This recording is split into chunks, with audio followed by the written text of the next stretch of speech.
കണ്ടോ കണ്ടോ ഇതാ ഒരു സാധനം പുലി ഇന്നലെ അപ്പനാ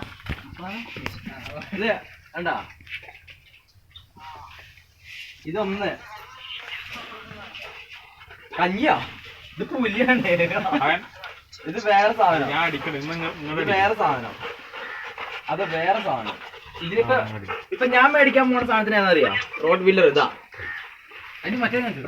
റോട്ട് അങ്ങനെ ഞാൻ മേടിക്കാൻ പോണത് അങ്ങനെ 8 രൂപ എടുത്ത് മേടിക്കാൻ പോകുന്ന സ്റ്റാർട്ടിങ്ങില് ഡേഞ്ചർ എടുത്ത് കിടക്കണ ഇതിന്റെ കുഞ്ഞിനെ മേടിക്കാൻ പോണത് 8 രൂപ ഇതിന് ശരിക്കും 10 രൂപ 12 രൂപ വരും ഞാൻ ഇതിന്റെ കുഞ്ഞിനെ പേപ്പർ ഡേഞ്ചർ 8 രൂപയ്ക്ക് ഇതിന്റെ കുഞ്ഞിനെ പേപ്പർ എടുക്കും 10-12 രൂപ വില വരും 10-12 രൂപ വില വരും സാധനം ഇത് ഇതിനെ